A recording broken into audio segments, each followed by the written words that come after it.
வணக்கம் நண்பர்களே, இன்னைக்கு நம்ம ஒரு இன்ட்ரெஸ்டிங்கான டாப்பிக்கை பற்றி பார்க்க போகிறோம். ஸ்போக்கன் இங்கிலீஷ் அப்புறம் இந்த கிராமர்லாம் சொல்லிக் கொடுக்கறதுக்கு பல சேனல்ஸ் இருக்குது. எந்த சேனலில் வேணால் பார்த்து நம்ம கற்றுக்கலாம். ஆனால் இந்த ஸ்பீக்கிங் ப்ராக்டிஸ் பண்ணுறதுக்கு யாராச்சும் ஒரு பார்ட்னர் இருந்தால் நல்லாயிருக்கும். அப்படி இல்லாட்டி நானே எப்படி தன்னந்தனியாக ப்ராக்டிஸ் பண்ணி என்னோட இங்கிலீஷ் ஸ்பீக்கிங் ஸ்கில்ஸை வளர்த்துக்கிறது அப்படின்னு நிறைய பேருக்கு கேள்விகள் இருக்கும்.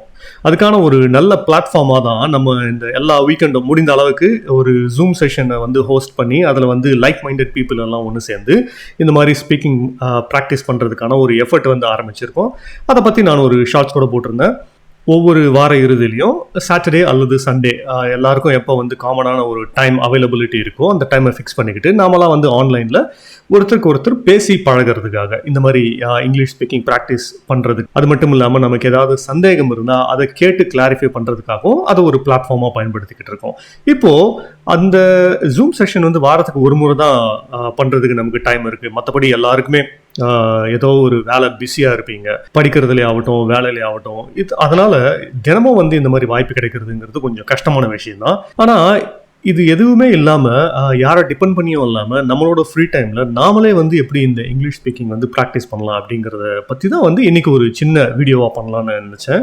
நான் ஃபாலோ பண்ண மெத்தட்ஸ் மற்றும் இன்னும் நான் ஃபாலோ பண்ணியிருந்தால் இன்னும் நல்லா கற்றுக்கிட்டு இருந்திருக்கலாம் அப்படின்னு நினச்ச டாபிக்ஸ் அதெல்லாமே இந்த வீடியோவில் இன்க்ளூட் பண்ணியிருக்கேன். மறக்காமல் கடைசி வரைக்கும் பார்த்துட்டு உங்களோட ஃபீட்பேக் சொல்லுங்கள். இது பயனுள்ளதாக இருக்குமா உங்களுக்கு அப்படின்னு சொல்லிட்டு, இல்லை வேறு ஏதாச்சும் டாபிக் பற்றி நான் பேசணுன்னாலும் கமெண்ட்டில் மறக்காமல் தெரிவிங்க. இப்போ முதல் முக்கியமான டிப் என்னென்னு பார்த்தீங்கன்னா, think in English. Start by thinking in English rather than translating from your native language. It can help you to form sentences faster and make speaking feel more natural. அதாவது நமக்கு இயற்கையாகவே எப்படி வரும்னு பார்த்தீங்கன்னா, நம்ம இங்கிலீஷில் ஒரு சென்டென்ஸ் பேச நினைக்கிறோம் அப்படின்னா நிறைய பேருக்கு முதல்ல அந்த சென்டென்ஸை தமிழில் யோசிப்போம். சரியா? தமிழில் யோசிச்சுட்டு அதை அப்படியே மொழியாக்கம் பண்ணி இங்கிலீஷில் பேசுறதுக்காக முற்படுவோம். நம்ம அப்படி இல்லாமல் நம்ம இந்த நேச்சுரல் ஃப்ளோவை எப்படி கொண்டு வர முடியும்னு பார்த்தீங்கன்னா, யோசிக்கிறதே இங்கிலீஷில் யோசிக்க ஆரம்பிக்கணும். உதாரணத்துக்கு ஒரு சின்ன எக்ஸாம்பிள் சொல்கிறேன். நம்ம ஒரு கடைக்கு போய்கிட்டு இருக்கோம், அந்த கடை திறந்துருக்குமா இல்லை மூடிட்டு இருக்குமான்னு எப்படி யோசிப்போம்? மணி 8:00 அந்த கடை நேரத்துக்கு மூடிட்டு இருக்குமா அப்படின்னு யோசிக்கிறத நீங்கள் அப்படியே ஆங்கிலத்தில் யோசிச்சு பாருங்கள். It's already 8:30, will the shop be open now or would it be closed? அந்த மாதிரி யோசிக்கிறதே ஆங்கிலத்தில் யோசிக்க ஆரம்பிச்சிங்கன்னா அது ஒரு பழக்கமாகவே மாறும். உங்களுக்கு படிப்படியாக நீங்கள் நண்பர்கள்கிட்ட பேசும்போதும் சரி, இல்லை நீங்கள் ஒரு பஸ் பயணத்தின் போது உங்களுக்கு ஃப்ரீ டைம் இருக்கும்போது உங்களை சுற்றி நடக்கிறது எல்லாத்தையும் பற்றியும் நீங்கள் இங்கிலீஷில் யோசிக்க ஆரம்பிப்பீங்க. அப்போ தான் உங்களுக்கு அந்த ஸ்பான்டேனியஸ் தாட்ஸ் வரும். இந்த வார்த்தைகள்லாம் ஃபில் பண்ணி ஒரு சென்டென்ஸ் எப்படி ஃபார்ம் பண்ணுறது, தடை இல்லாமல் எப்படி பேசுவது அப்படிங்கிற ஃப்ளூயன்சியும் உங்களுக்கு அப்போ தான் வரும். ஸோ இன்னையிலேருந்து அதை அப்ளை பண்ண ட்ரை பண்ணுங்கள். அடுத்து டாக் டு யுவர் செல்ஃப். இதை நிறைய முறை நான் சொல்லியிருப்பேன், நிறைய ஷார்ட்ஸ்லையும் சொல்லியிருப்பேன். உங்களுக்குள்ளே நீங்கள் பேசி பழகுங்க அப்படின்னு சொல்லிட்டு, describe your actions out loud like making tea or narrate your day as you go about it. This builds confidence and helps reinforce vocabulary and grammar. அதாவது நீங்கள் ஒரு சின்ன செயல் செஞ்சுக்கிட்டு இருக்கீங்க, நான் இப்போ டீ போட்டுக்கிட்டு இருக்கேன் அப்படிங்கிறது, அந்த சின்ன சின்ன செயல்கள் நீங்கள் செய்யும் போதே அதை பற்றி பேசி பாருங்கள் உங்களுக்குள்ளே. I'm making tea, can I offer you some, what do you want, how do you feel? இந்த மாதிரி உங்களை சுற்றி இருக்கவங்க இல்லை நீங்கள் மட்டுமே இருந்தாலும் கூட உங்களுக்குள்ளே நீங்கள் செய்கிற விஷயங்களை பற்றி ஒரு சின்ன சின்ன சென்டென்ஸாக பேசி பாருங்கள். அதுவும் முதல் பாயிண்டில் லிங்க் பண்ணி பாருங்கள். Please think in English. அந்த பேசுகிற சென்டென்ஸையும் நீங்கள் தமிழில் யோசிக்காமல் ஆங்கிலத்தில் யோசிக்க முற்படுங்க. Will be very helpful. Pick a room or an outdoor setting and describe what you see around you in English. For instance, the table is brown and has 4 chairs around it. இது ஒரு நல்ல practice. நீங்கள் தனியாக இருக்கும்போது ஒரு அறையிலேயோ இல்லை வெளியில் எங்கேயாச்சும் இருக்கும்போதோ நீங்கள் காண்கிற விஷயங்களை பற்றி பேச ஆரம்பிங்க, சென்டென்ஸ் ஃபார்ம் பண்ணுங்கள். உதாரணத்துக்கு போன எக்ஸாம்பிளில் சொன்னேன் இல்லையா, நான் டீ போட்டுக்கிட்டு இருக்கேன். அதே இப்போ நான் இங்கே லேப்டாப் முன்னாடி உக்காந்துக்கிட்டு இருக்கேன். இப்போது நான் என்ன சொல்லலாம்? I have a phone on the desk. I also have some headphones and some pens on my desk and I'm sitting on a chair. இந்த மாதிரி சின்ன சின்ன சென்டென்சஸ், நான் என்ன பண்ணிக்கிட்டு இருக்கேன், என்னை சுற்றி என்ன நிகழுது, என்னை சுற்றி என்னென்ன பொருட்கள் இருக்குது, இந்த மாதிரி அதை பயன்படுத்தியே நான் புது புது சென்டென்ஸ்களை உருவாக்கலாம். But please be mindful. நீங்கள் வாகனம் ஓட்டிக்கிட்டு இருக்கும்போது இல்லை பைக்கில் போயிட்டு இருக்கும்போது இதை பண்ண வேண்டாம். நான் திருப்பி சொல்கிறது என்னென்னா, நீங்கள் ஃப்ரீயாக இருக்கும்போது நீங்கள் எதுவும் ஒரு முக்கியமான வேலையில் இல்லாத பொழுது அப்போ மட்டும் இந்த மாதிரி ப்ராக்டிஸை முன்னெடுங்கள். அடுத்து use mirror practice. Stand in front of a mirror and speak on any topic for 1 to 2 minutes. Focus on your expressions and pronunciation. This also helps build confidence in your speech. இப்போ நீங்கள் பேசும்போது அடுத்தவங்க என்ன நினச்சிருவாங்களோ அப்படின்னு தானே நினைக்கிறீங்க. முதல்ல உங்களுக்கு அது எப்படி இருக்குது அப்படின்னு பாருங்கள்.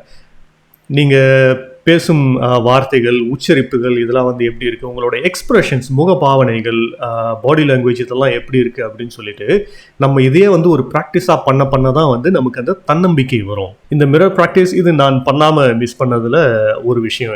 இது பண்ணியிருந்தால் இன்னும் நான் சீக்கிரமாக அந்த கான்ஃபிடென்ஸை அச்சீவ் பண்ணியிருப்பேன். அதனால தான் இந்த ஸ்லைடில் அதை இன்க்ளூட் பண்ணியிருக்கேன். மறக்காமல் நீங்களும் அதை ப்ராக்டிஸ் பண்ணுங்கள். போன பாயிண்ட்ஸில் சொன்ன மாதிரி உங்களை சுற்றி இருக்க ஆப்ஜெக்ட்ஸ் ஆகட்டும், இல்லை நீங்கள் செய்கிற செயல்கள் ஆகட்டும், அது எல்லாமே நீங்கள் உங்களுக்குள்ளே பேசுகிறீங்க இல்லைங்களா, அது ஒரு நாள் இந்த மாதிரி மிரர் ப்ராக்டிஸ் பண்ணி பாருங்கள். அப்போ தான் நமக்கு முன்னாடியே நாம் பேச பழகலாம். அடுத்தவங்களுக்கு முன்னாடி யாருன்னு தெரியாதவங்க கூட வந்து இந்த இங்கிலீஷ் பேசுகிறதுக்கான கான்ஃபிடென்ஸ் வரும் உங்களுக்கு. அடுத்து இன்னும் நல்ல விஷயம், ரெக்கார்ட் அண்ட் ரிவ்யூ. இப்போ நான் பேசிக்கிட்டு இருக்கேன் இல்லையா, இந்த பேசுகிற இந்த செஷன்லேயே பார்த்தீங்கன்னா நான் நிறைய இடங்களில் வந்து தடுமாறலாம், நிறைய இடங்களில் வந்து பேச வந்தது மறந்து போகலாம். அதை வந்து நான் வந்து ரிவ்யூ பண்ணி எங்கெங்கெல்லாம் வந்து தப்பு பண்ணுறேன் அப்படின்னு சொல்லிட்டு கூட கற்றுக்கலாம். அதே மாதிரி தான் உங்களுக்கு நீங்கள் எப்படி வந்து கற்றுக்குவீங்க. நீங்கள் இப்போ மிரர் ப்ராக்டிஸ் பண்ணுறீங்கன்னு வச்சிங்களேன், நீங்கள் வந்து பேசிகிட்டே கடந்து போயிடுவீங்க. ஆனால் என்ன தப்பு பண்ணீங்க அப்படிங்கிறது எல்லாமே வந்து ஞாபகம் இருக்காது. அதனால் இது வந்து ஒரு ஃபோன்லேயே ரெக்கார்டர் இருக்குது இல்லையா, எல்லா ஃபோன்லேயும் இருக்கும். அதில் வந்து நீங்கள் ஆடியோ ரெக்கார்ட் பண்ணுங்கள். நீங்கள் பேசினது ஒரு சில வினாடிகளோ இல்லை சில நிமிடங்களோ பேசினதை வந்து ரிவ்யூ பண்ணுங்கள். திருப்பி ப்ளே பண்ணி பாருங்கள். எந்தெந்த இடத்துல வந்து உங்களுக்கு பிளாங்க் அவுட் ஆகிருக்கு, இல்லை வார்த்தைகளை தப்பாக உச்சரிச்சிருக்கீங்களா, அதெல்லாம் வந்து எப்படி திருத்தி கொள்ளலாம் அப்படின்னு சொல்லிட்டு திருப்பி வந்து ட்ரை பண்ணுறதுக்கு உங்களுக்கு உதவாது. Use a phone or recording device to record yourself speaking. Listen to your recordings to identify areas where you can improve and get accustomed to how you sound in English. So, ஒரு விஷயத்தை revise பண்ணி கற்றுக்கிறதுக்கு இது ரொம்ப நல்ல விஷயமா இருக்கும். So நம்மளோட ப்ராக்டிஸை ரெக்கார்ட் பண்ணி திருப்பி ரீப்ளே பண்ணி நம்ம தவறுகளில் இருந்து கற்றுக்கொள்வதற்கு இது உதவிகரமாக இருக்கும். ஷடோவிங் டெக்னிக், இதை பற்றி நிறைய நம்மளோட ஆன்லைன் ஜூம் செஷனில் கூட சிலர் வந்து கேட்டிருந்தாங்க. இந்த மாதிரி படம் பார்க்கறது மூலமா வந்து கற்றுக்க முடியுமா, எப்போ பாரு வந்து சப்டைட்டில் தான் வந்து நம்ம கவனம் போகுது அப்படின்னு சொல்லிட்டு அதுக்கான நிறைய பதில்களை நம்ம அந்த செஷன்லேயே பார்த்துருக்கோம். இப்போது இதை பற்றி கொஞ்சம் பார்ப்போம். Listen to native speakers like in YouTube videos or podcasts and try to mimic what they say immediately after. This can improve your accent, pronunciation and flow.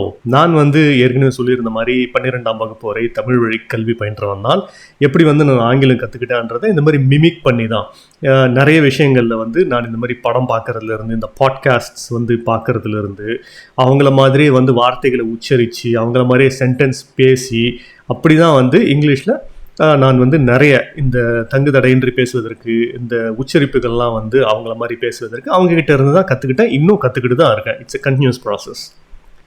நீங்களும் அதே மாதிரி படம் பார்க்கும்போது அந்த படத்தோட கதையை ரசிக்கிறது ஓகே, அதிலிருந்து நாம் என்ன கற்றுக்கலாம் அப்படின்னும் வந்து பாருங்கள். மேபி முதல் முறை பார்க்கும்போது கதையை என்ஜாய் பண்ணுங்க, அடுத்த முறை பார்க்கும்போது சப்டைட்டில் மூலயமா வந்து புது புது வார்த்தைகள் கற்றுக்கிட்டு அந்த சப்டைட்டில் படிக்கிறது மட்டும் இல்லாமல் அவங்க பேசுகிறதையும் கவனிங்க. அந்த வார்த்தைகளை எப்படி உச்சரிக்கிறாங்க அப்படின்னு சொல்லிட்டு பாஸ் பண்ணுங்க. அந்த சென்டென்ஸை நீங்கள் திருப்பி பேசி பாருங்க. அதே மாதிரி தடை இல்லாமல் வருதா, அந்த கிராமட்டிக்கல் எரர் இல்லாமல் வருதா அப்படின்னு ப்ராக்டிஸ் பண்ணுங்க. Watch English movies with subtitles, pause after sentences and try repeating the dialogues.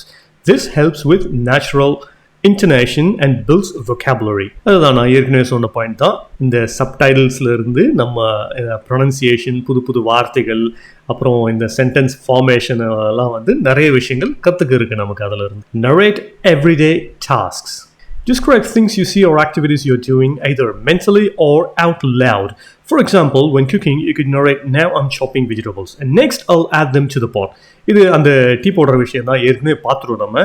ஆனால் இதில் வந்து என்னோட ரெக்கமெண்டேஷன் என்னன்னா, மனசுக்குள்ளே நினைக்காம சத்தமாக பேசி பழகுங்க. Either mentally or loud. Let's ignore that mental portion. Let's focus on loud. ஏன்னா நம்ம மனசில் நினைக்கிறது வந்து ஈஸியாக இருக்கும், அதை வார்த்தையாக வந்து வெளியே பேசும்போது தான் வந்து நமக்கு சேலஞ்சஸ் என்னன்னு தெரிய வரும். So let's practice it out loud. Read aloud.